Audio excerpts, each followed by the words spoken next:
ये जो है सुशिलान्यास बड़ा आसान तरीके से होता है और बहुत ही पवित्र तरीके से होता है। इसमें दिव्य शक्ति आ जाती है और घर का गृहस्थी, घर परिवार सब सुखी शांति जीते हैं।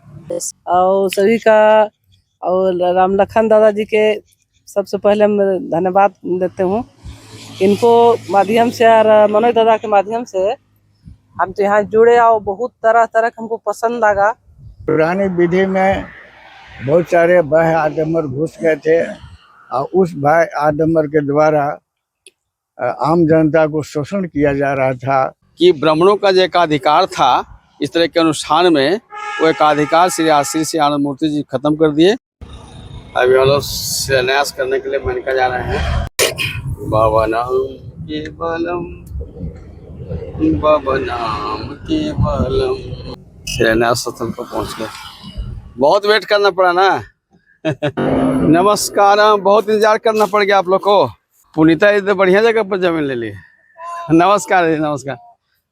तुम हो मेरे कृष्ण जगत पति, मैं तुम्हें चाहता हूँ देवरती। बाबा नाम केवल, बाबा नाम केवल, बाबा नाम केवलम। संगच्छध्वं संवदध्वं शम्भो मनंसि जानतं, देवभागं यथा पूर्वे संजनना उपासते। शमानि मया कुति समानाय जानिव, समानमस्तु मनो यथावश्य शास्ति।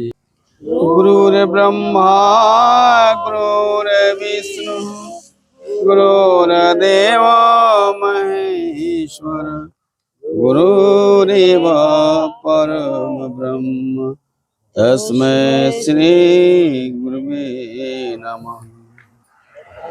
आनंद मार्ग विधि से शिलान्यास का कार्यक्रम हो रहा है। एमारंभ शुभाय भवतु।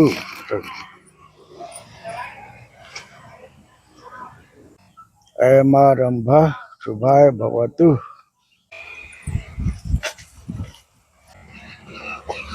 एमारंभ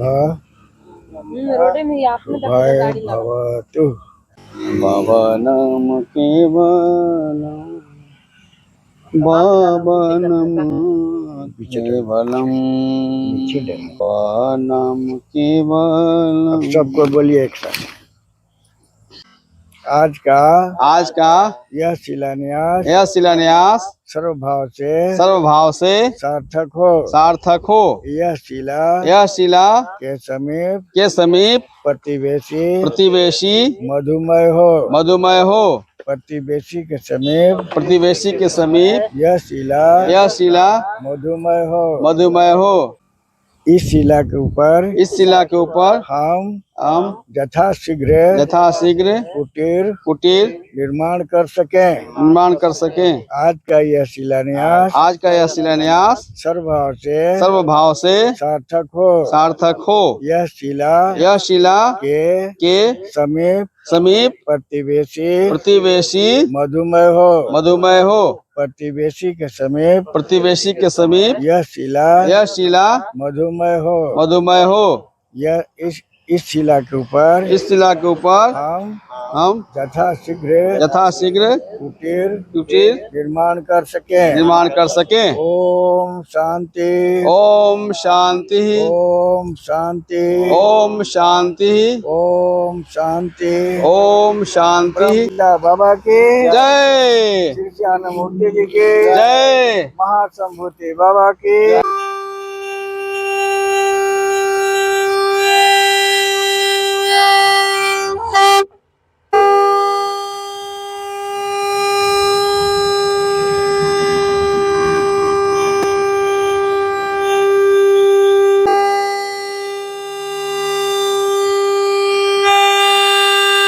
आज जो आनंद मार्ग विधि से शिलान्यास का कार्यक्रम हुआ, सीताराम जी मेनका के एक बहुत ही शिक्षक हैं और समाजसेवी भी हैं। आप बताइए, अभी जो आपने देखा कि आनंद मार्ग विधि से जो यहाँ पर शिलान्यास हुआ, इसमें क्या आपने खासियत देखा? और तो दूसरे विधि से भी शिलान्यास होता है जो हमारा ब्राह्मण लोग करते हैं हिंदू रीति रिवाज से, आनंद मार्ग की विधि से जो किया गया, उस दोनों में क्या फर्क है आपने देखा, क्या खासियत? आप लोग के बीच में मैं ये संदेश देना चाहता हूँ कि जो पंडितों के द्वारा जो शिलान्यास किया जाता था घर का, उसमें बहुत तरह के अन्यत्र खर्च आते थे और पैसा कुछ अन्यत्र तरह तरह की खर्चाएं होती थी। लेकिन इस आनंद मार्ग विधि के द्वारा करने से निःशुल्क, किसी तरह का कोई सेवा शुल्क नहीं लगता है और ये जो है शिलान्यास बड़ा आसान तरीके से होता है और बहुत ही पवित्र तरीके से होता है। इसमें दिव्य शक्ति आ जाती है और पूरे धन धाम से सभी लोग अपना सुखी संपन्न से जीवन व्यतीत करते हैं। ये हम लोगों को अनुभूति प्राप्त होता है इससे। इसलिए हम सभी ग्रामवासियों से ये संदेश देना चाहेंगे या अपील करेंगे कि जब भी हो तो इस आनंद मार्ग विधि के द्वारा ही, आनंद मार्ग पद्धति के द्वारा ही सारा ये नियम का पालन करते हुए और इस विधि से कोई भी काम करना चाहिए। सीताराम जी ने कहा कि आनंद मार्ग विधि से जो भी कार्यक्रम होते हैं, चाहे गृह प्रवेश हो या शिलान्यास हो या विवाह शादी, सब निःशुल्क किए जाते हैं और ढोंग आडंबर किसी भी तरह का नहीं होता है। पुनीता दीदी, आप ये बताइए कि शिलान्यास जो होता है मकान का, वो तो हिंदू रीति रिवाज से भी होता है, जो परंपरा से चलते आ रहा है। उस रीति रिवाज को छोड़ करके आप आनंद मार्ग विधि से ही शिलान्यास करवाना क्यों पसंद की? क्या इसमें आपको अच्छा लगा?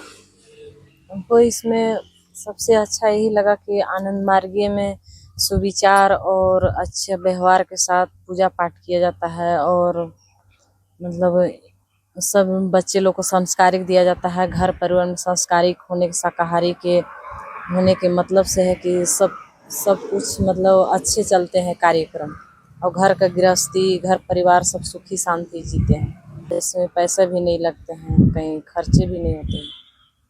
जी, तो इसलिए आपने जो है सो आनंद मार्ग विधि से शिलान्यास करवाना पसंद किया ना? जी जी, धन्यवाद। सुमिता दीदी, आपसे हमें जानना चाहते हैं कि ये जो शिलान्यास आनंद मार्ग विधि से हुआ, अब आनंद मार्ग आप बहुत दिन से हैं, आप जो है सो आनंद मार्ग में आने का क्या ऐसा आपको लगा अच्छा जिसके चलते आप आनंद मार्ग में आए, और अभी जितने भी आप कार्यक्रम कराते हैं सब आनंद मार्ग विधि से कराते हैं, क्या ऐसा खासियत आपको लगता है? दादा सभी का नमस्कार। नमस्कार। मेरा तो इसमें बहुत अच्छा लगा और सभी का, और राम लखन दादा जी के सबसे पहले मैं धन्यवाद देते हूँ। इनको माध्यम से और मनोज दादा के माध्यम से हम तो यहाँ जुड़े और बहुत तरह तरह का हमको पसंद लगा और प्रोग्राम में, पूजा पाठ में, मतलब साधना पूजा में हमको बहुत अच्छा मन लगा और यही विधि से हम करते आ रहे हैं। अपने घर में अपना घर भी बनाए तो बाबे के विधि से घर बनाए, प्रवेश भी गृह प्रवेश किए तो बाबे के विधि से प्रवेश किए। हमको बहुत अच्छा लग रहा है और अच्छा लगते भी जाएगा जीवन भर। हम करेंगे और करवाएंगे, जो आदमी के बताएंगे, सुझाव देंगे यही चीज़ कि बाबा का आनंद मार्गी बहुत बेहतर है, बहुत उत्तम है। जो पंडित को विधि करते हैं उससे भी अच्छा है, खर्च भी नहीं है, मन सच्चा से पूजा पाठ भी बाबा नाम केवलम होता है, जाते रहा है। और हम लोग जीवन भर ही काम करते आएंगे और करेंगे भी। आप है श्री राम लखन सिंह जी, सतबराव भुक्ति के वरिष्ठ मार्गी, वयोवृद्ध मार्गी। 1978 में ही आप आनंद मार्ग ज्वाइन किए हैं। आप ये बताइए कि ये जो आनंद मार्ग विधि से शिलान्यास अभी आपने करवाया है, इसमें क्या विशेषता है? इसमें क्या क्या ऐसा खूबियां हैं इस विधि से शिलान्यास करने से? जो मकान मालिक है, हाउस होल्डर, उनको क्या लाभ होता है इससे? इसमें पुरानी विधि में बहुत सारे बाह्य आदमर घुस गए थे और उस बाह्य आदमर के द्वारा आम जनता को शोषण किया जा रहा था, और जो व्यास गद्दी पर जो बैठते थे वो अपवित्र भाव से बैठते थे। इसी के परिवर्तन लाने के लिए श्री श्री आनंद मूर्ति जी ने चर्चाचर्च दिया, जिसमें शिलान्यास, गृह प्रवेश, श्राद्ध, विवाह पद्धि आदि आदि उन्होंने दिया, जो बिल्कुल निःशुल्क तरीका से, और सभी मानव जाति एक साथ मिलकर ये सारा सामाजिक अनुष्ठान को करते हैं। इसमें किसी तरह की भेदभाव नहीं। केवल इतना ही है कि आचार्य जी के द्वारा अगर आचार्य नहीं मिलते हैं तो जो वरिष्ठ मार्गी होते हैं वे अनुष्ठान को कराते हैं। और पुरानी विधि में केवल ब्राह्मण ही ऐसा कराते थे, जिनमें यम नियम 16 पॉइंट का किसी तरह का उनमें ये गुण नहीं होता था। लेकिन आज ये आनंद मूर्ति जी ने ये विधि दिया, वही व्यक्ति इस काम को करा सकते हैं जो यम नियम 16 पॉइंट का फॉलो करते हैं। हम मार्गीगण सारे के सारे यम नियम 16 पॉइंट का फॉलो करते हैं, इसलिए जो भी सामाजिक कार्यक्रम होते हैं शुद्धता और पवित्रता के साथ होती है, इसलिए सभी कार्य में सफलता मिलती है। इसलिए हम आम जनता से अपील करते हैं कि इस विधि को अपनाने का कोशिश करें। धन्यवाद। तो जैसा कि आप लोगों ने सुना, श्री राम लखन सिंह जी जो वरिष्ठ आनंद मार्गी हैं, सतबाबू भुक्ति के पलामू जिला के रहने वाले हैं, और इस तरह के आनंद मार्ग का जितने भी कर्मकांड है, अनुष्ठान है, करवाते हैं। उन्होंने बताया कि ब्राह्मणों का जो एकाधिकार था इस तरह के अनुष्ठान में, वो एकाधिकार श्री आनंद मूर्ति जी खत्म कर दिए। और उन्होंने कहा कि कोई भी व्यक्ति अगर यम नियम 16 पॉइंट्स का फॉलो करता है, अगर आध्यात्मिक व्यक्ति हो, जो मतलब नैतिकवान हो, उच्च कोटि का साधक हो, जिसका खान पान रहन सहन सब कुछ ठीक ठाक है, वो व्यक्ति जो है इस तरह का अनुष्ठान करा सकता है। ब्राह्मणों का एकाधिकार खत्म हो गया, क्योंकि उनका जब एकाधिकार था तो वे जो है सो आम पब्लिक को शोषण करते थे, बहुत ज़्यादा पैसा लेते थे, तरह तरह का आडम्बर घुसाए हुए थे। उनका खान पान रहन सहन भी, सभी संस्कृति भी पूरा अपवित्र हो गया था। इसलिए आनंद मार्ग के गुरु श्री श्री आनंद मूर्ति जी ने इस युग में सबको बराबर का अधिकार दे दिया। तो धन्यवाद। आप देख रहे हैं सामाजिक सुविचार चैनल।